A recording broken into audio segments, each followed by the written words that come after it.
asalaamaaleykum welcome back daleen ak jàmm beneen yoon ci seen YouTube bii di English Class TV ngir jàng anglais jaaree ko ci wolof ànd ci ak Miss Saba. Vidéo bi nag mooy seen juróom-ñaareelu vidéo aju si English grammar bi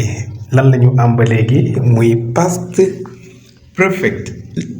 perfect gannaaw ba ñu amee present perfect ak bii muy past perfect lan la ñuy jublu si past perfect incha allah. dinañu ko leeral ci biir ak nan lañ koy liggéeyee di la bàyyil xel ne past simple bu fekkente ne xool nga ko normal rek past perfect nekk lu jafe si yow lan mooy past perfect wax joo xamante ni la liñ koy jëfandikoo bariwul waaye day am mooy lan mu ngi mel ni nga àndoon ak xale niñ koy leeralee noo ko mën a déggee mu taw ba pare nga ànd ak moom di doxantu si mbedd mi na ko defal ndànk fii dafa ratax balaa nga daanu xam nga waxoon nga ko ok nga dem ba ci kanam mu daanu loo koy wax waxoon naa la léegi past la bi nga ko waxee loolu past la woon mu daanuwaat muy nekk beneen past donc kon yaa ngi nettali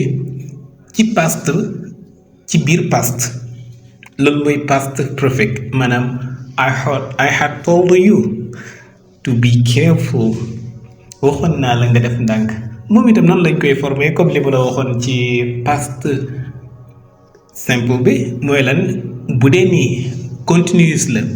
verbe bi la ñuy yóbbu ci past waaye bu dee past continuous la mooy bi ñu amoon démb verbe bi la ñuy yóbbu ci past waaye bu dee past perfect la verbe to have la ñuy yóbbu ci past rek te foofu conjugué woon nañ ko fa nga gisal ko fii nag li ci gën a yomb mooy singular ak plural yëpp ñoo bokk li ñuy jël. singular yi mooy I ak he ak she ak it maanaam kenn nit la ñuy représenté waaye yeneen yi des mooy mbooloo comme you ak they ak we ok bu ñu amee exemple I had we had you had they had ok he had she had it had bu ñu amee lii ba pare lan lañ siy plus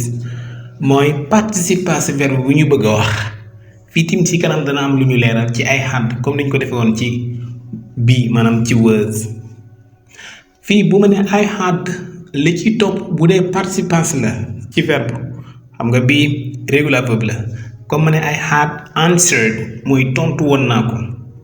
I had answered mooy wax ko ma li mu tontu woon de moo tax deux tableaux yi ci suuf nii mu mën ñi may possibilité pour bu ñu neexee ñu complète wax ji ne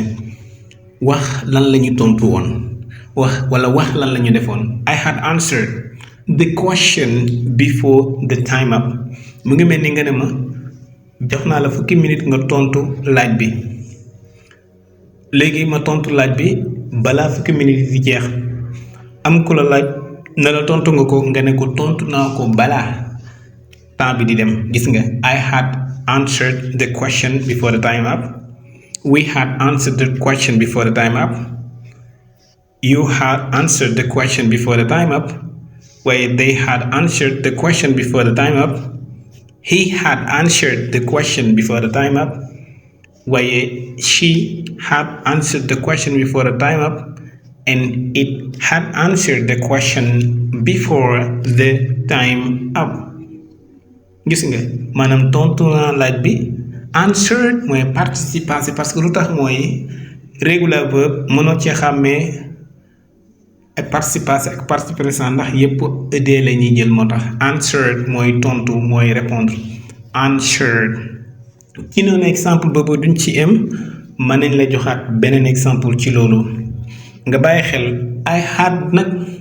ci kanam léegi dinaa ko leeral sax I had bu ñëwee bu fekkente ne verbe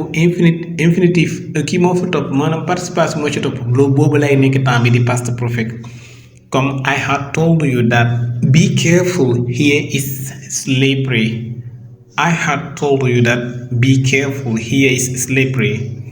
gis nga we have told you that be careful here is slippery lan mooy lii lu muy tekki mooy waxoon naa la nga def ndànk fii dafa ratax slippery mooy barab bu ratax slip bi mooy tarxis maanaam glissé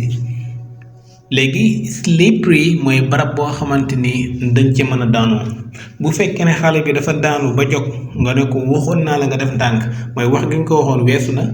daanu na ba jóg kon daanu bitim weesu na net li mi ngi net leen na ko waxoon naa la loolu mooy indi wax ji loolu la ñuy wax past perfect ok mooy waxoon naa la ko de daa mel ni jeexagul action bi pourtant past na ba past toppaat ci waaye waxoon naa la ko ndax bu nga ko waxee ba beneen action bi di amaat taxul wax jooju jeex wala résultat wax jooju mooy ñëw comme li ñu amoon ci present perfect bi que ne mbir moo xam ne dañ naan mat na waaye ñoo ngi xaar résultat xam nga xale boo ne ko defal ndànk balaa nga daanu yaa ngi séentu résultat bu bàyyiwut li muy def mooy mu daanu bu daanoo loolu mooy past perfect fii tim ba léegi am lu ñu leeral lu mel ne lu nekkoon ci past continuous te ñu war ko leeral fii mooy I had mën na bu ci noo toppee dootul nekk temps bii de beneen temps lay nekk boo gisee tim I had been beneen verbe bu topp ci mu nekk ci forme ing nekkul temps bii ñuy wax ak yow I had bu ci participe passé toppee boobu lay nekk past perfect ok I had plus name exemple nga ne I had a book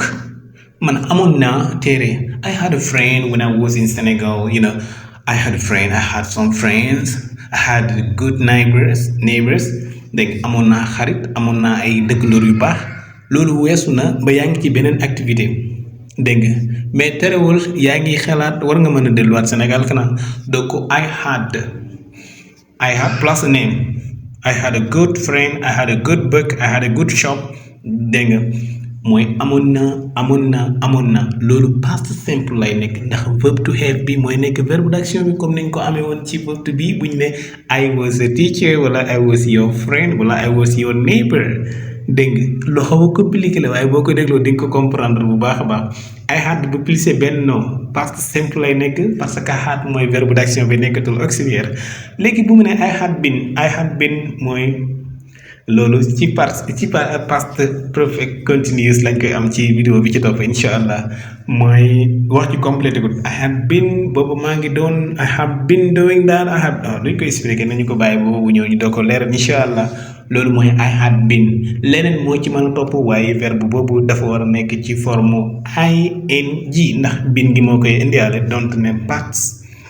maanaam past perfect continuous lay nekk gis nga kon ci kaw I had plus name dootu nekk past perfect I had plus been dootu nekk past perfect waaye I had plus benn verbe boo xam ne daa nekk ci forme participe passé loolu mooy nekk past perfect nan la ñuy def amaat yeneen exemple ci comme forme bi ñu amoon léegi wala démb sax lay wax I had told you fii nag comme que newoon naa la verbe kii yëpp maanaam personal pronoun li ko daggee ci I ba si it yëpp ñoo bokk kon benn rek doon ci exemple muy I su ma ne I had told you that mooy waxoon naa la loolu mu ngi mel ni dama la ko wax nga sàggane ko ba beneen activité amaat man la waxoon naa la ko I had given you gis nga joxoon naa la mais waxaguma complément bi maanaam lan laa la joxoon niki noonu I had sold you the bag jaayoon naa la sac wala I had fallen mooy dama daanu woon I had fallen there fee laa daanu woon donc kon gis nga I had told you mooy waxoon naa la ko balaa may wax I had told you nag beneen action dafay xewaat ba ma lay fàttali ne lii ngay def nii waxoon naa la ko niki noonu bu fekkente ne nag exemple yi ma indiwaat nii moo xew nekkutul past perfect mooy li ñu doon expliquer léegi mooy I had plus a name comme I had a pen mooy amoon naa bic loolu du past perfect de loolu past simple la waaye had mooy verbe d'action bi nekkatul auxiliaire yi parce que a pen loolu name la maanaam bic loolu tur la niki noonu bu mu ne I had been reading mooy dama doon lire boobu dama doon lire donc loolu mooy past perfect mais dañu ko defal past perfect continuous comme que vidéo bi ñëw moo ci topp incha allah dinañ ko gën a leeral bu baax a baax bye bye